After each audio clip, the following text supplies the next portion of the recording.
देखो बच्चों, पिछले वीडियो में मैंने जो आपको समझाया था, मैं अपनी बात आगे बढ़ाता हूँ। तो फिर से ये ABC एक समकोण त्रिभुज है जिसमें कोण भी समकोण है। इस कोण के लिए ये कर्ण होगी और एक कर्ण हमेशा सबसे बड़ी भुजा होती है और बाकी इन दोनों में से एक लंब होगी, एक आधार होगी। अगर ये लंब है तो ये आधार है तो लंब। फिर मैं इस कोण के लिए ये भुजा लंब होगी और ये आधार होगी।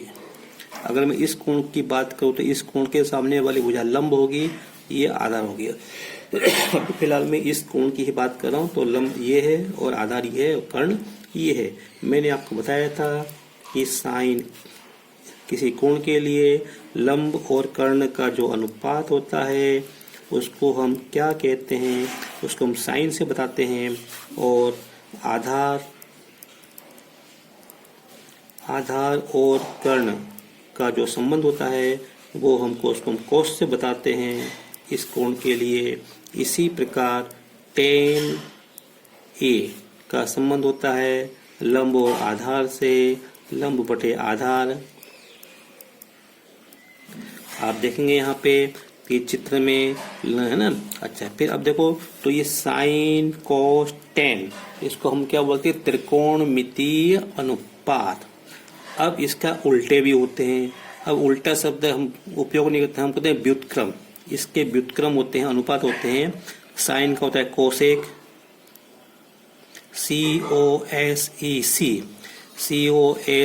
कोसेक। ए यहाँ पे कोस का उल्टा होता है सेक, SEC। और टेन का उल्टा होता है कोट, ए। तो इसका मतलब ये होता है, अगर साइन होता है लंब बटे कर्ण तो कोसेक होता है कर्ण बटे लंब। कोस होता है आधार बटे कर्ण तो सेक होता है कर्ण बटे आधार। देखो बच्चों, जैसे कि आपने स्कूल में भी पढ़ा होगा या आपने ट्यूशन कोचिंग पे भी पढ़ा होगा, मैं आपको रिवाइज करवा रहा हूँ। और जिनको नहीं मालूम हो वो भी समझ लें, जो लोग कहीं नहीं जाते हो या स्कूल कम जाना होता हो वो भी इसको समझ लें। तो कर्ण बटे आधार। फिर उसके बाद टेन होता है लंब बटे आधार तो कोट हो जाएगा आधार बटे लंब।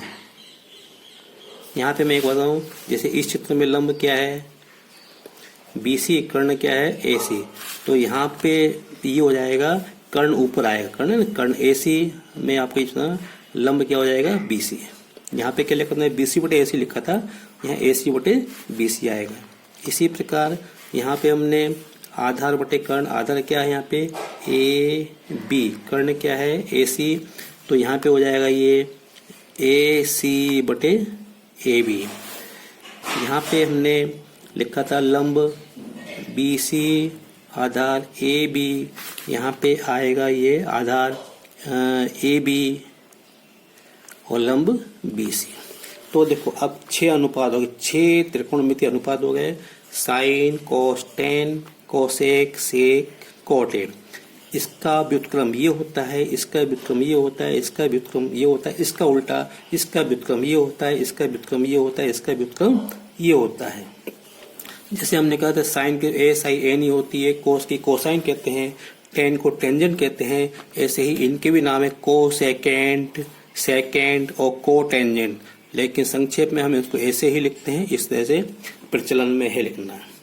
अब मैं आपको बता रहा हूँ कि मैंने जैसे अगर साइन और कोस एक दूसरे के उल्टे होते हैं, व्युत्क्रम होते हैं, इसका मतलब ये है साइन A गुणा कोसेक A, कोसेक A बराबर 1 होता है। ये मुख्य, इसको हम ध्यान में रखें। और इसी से हमको 2 संबंध और मिलते हैं। अगर मैं इस साइन को यहाँ पे ले जाऊँ गुणा में तो ये बटे में जाएगा। तो ये बता रहा हूँ कोसेक A बराबर 1 बटे साइन है। फिर अगर मैं कोसेक को ले जाऊँ तो ये बटे में जाएगा। मैं आपको इसलिए बता रहा हूँ, देखो बच्चों, कि MP बोर्ड में 5 नंबर की जोड़ियाँ आती हैं, परीक्षा में त्रिकोणमिति में से आती हैं, इसलिए ये हमको मालूम होना जरूरी है। तो इसको हम याद कर लें, घोट लें, ये हमको पास करवाएंगे, बहुत आसान है। इसी प्रकार कोस और सेक एक दूसरे के उल्टे होते हैं, तो ये सब सही है ना। इनमें से हम कुछ भी अपन लिख सकते हैं और परीक्षा में जैसा है उसी के अनुसार अपने को लेना है। अगर परीक्षा में इसका मान पूछो तो ये आएगा, अगर इसका मान पूछो तो ये आएगा, अगर इसका मान पूछो तो ये आएगा। तो साइन कोसेक में संबंध क्या है? मुख्य संबंध ये है। अगर आपसे पूछा जाए साइन कोसेक में क्या संबंध है तो ये संबंध है। फिर आप ऐसा भी ले सकते हो और ऐसा भी ले सकते हो। अगर कोई आपसे पूछे कोसेक का उल्टा क्या होता है, आप बोलोगे 1/साइन। साइन का उल्टा क्या होता है, आप बोलोगे कोसेक, कोसे होता है। अब इसी प्रकार यहाँ पे जो है कोस ए गुणा सेक ए, तो इसका मान क्या होता है? 1 होता है। ये एक दूसरे उल्टे होते हैं। फिर इसी प्रकार सेक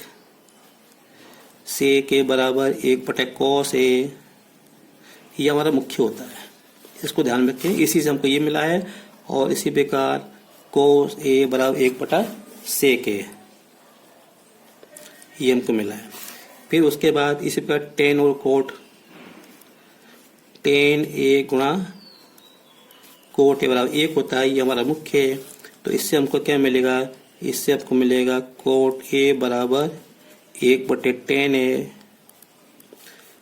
ए, और यहाँ पे टेन ए बराबर 1/कोट ए। मैं आपको बताना चाहता हूँ टेन की स्पेलिंग TAN होती है, कहीं भूल से TEN ये गलती नहीं करना, ये सही है।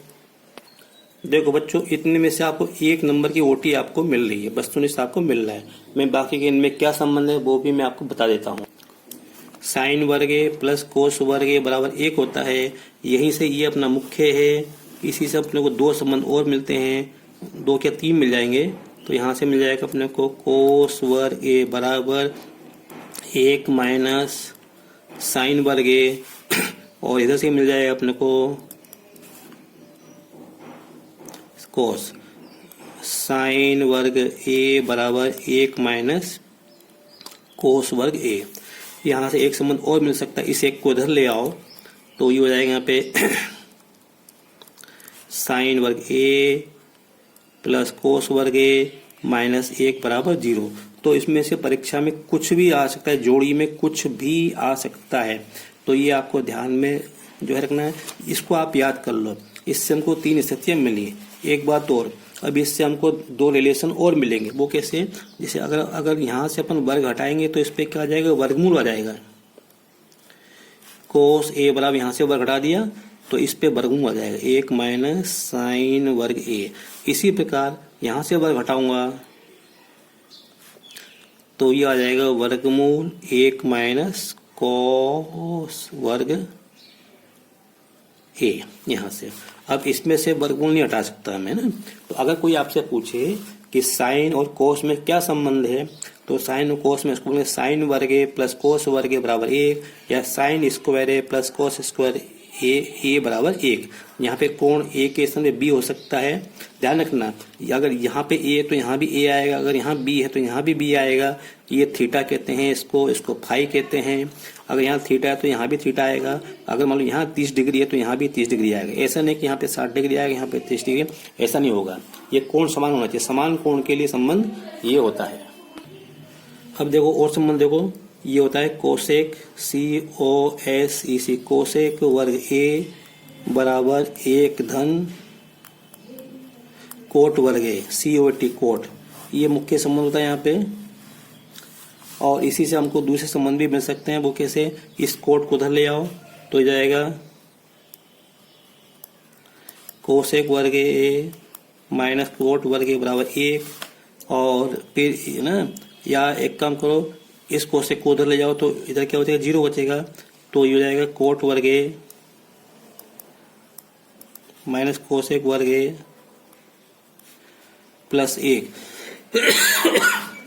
बराबर 0। चाहे इधर लिखो चाहे इधर लिखो, तो मैंने इधर लिख दिया। फिर यहाँ से तो आपने देखा ये 3 संबंध मिले। अब यहाँ से फिर हमको जैसे हमने यहाँ पे किया था ना, ऐसे यहाँ पे अगर मैं यहाँ से वर्ग हटाऊंगा तो इस पे क्या आ जाएगा? वर्गमूल आ जाएगा।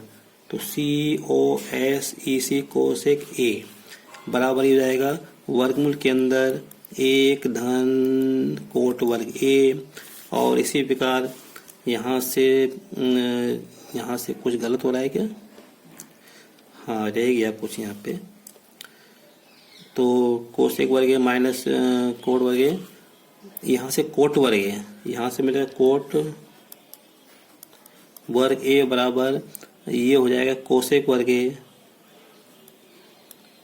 माइनस 1। तो यहाँ से अगर मैं वर्ग हटाऊंगा तो इस पे वर्गमूल आ जाएगा। तो कोट ए बराबर वर्गमूल कोसेक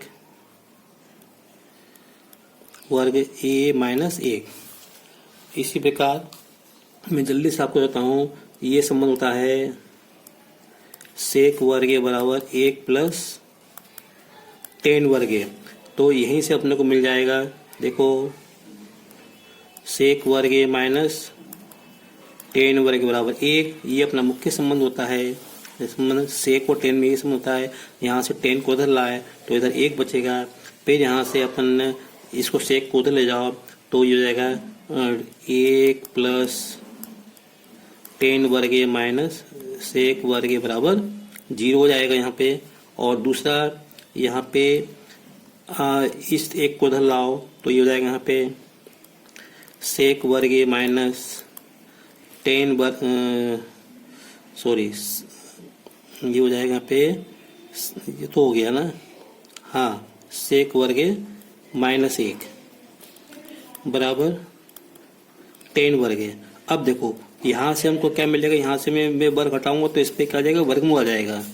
तो ये हो जाएगा सेक ए बराबर वर्गमूल पे 1 प्लस टेन वर्ग ए। और यहाँ से मैं यहाँ से वर्ग हटाऊंगा तो इस पे वर्गमूल आ जाएगा। तो यहाँ से मिलेगा अपने को टेन ए बराबर वर्गमूल सेक वर्ग ए माइनस 1। बच्चों वीडियो लंबा हो रहा है तो इस वीडियो में अभी इतना ही, बाकी चर्चा में बाद में करूंगा। फिर से ध्यान रख लो, साइन और कोस में क्या संबंध होता है, ये संबंध होता है। कोसेक और कोट में क्या संबंध होता है, ये इस तरह से होता है। और सेक और टेन में क्या संबंध होता है, ये। तो आप समझ लो कि ये और ये जो मुख्य हैं, इसमें से ओटी मिलती हैं, ये जोड़ियां मिलती हैं। एमपी बोर्ड में 5 नंबर की जोड़ियां आती हैं। तो ये आपके लिए बहुत जरूरी है, 5 अंक आपके लिए, 1-1 नंबर बहुत जरूरी है। तो इसलिए मेरा आपसे आग्रह है कि आप इसको याद कर लें। और अगर गाइड है तो आप गाइड में से या जो मैं बता रहा हूँ उससे आप याद कर लें, समझ लें और ध्यान में रखें। अगर आपको मेरा वीडियो पसंद आया हो तो इसे लाइक करें, शेयर करें, सब्सक्राइब करें। इसके बाद मैं आपको एक जगह और सब लिख के बता दूंगा, अभी तो समझाया है। Thank you very much.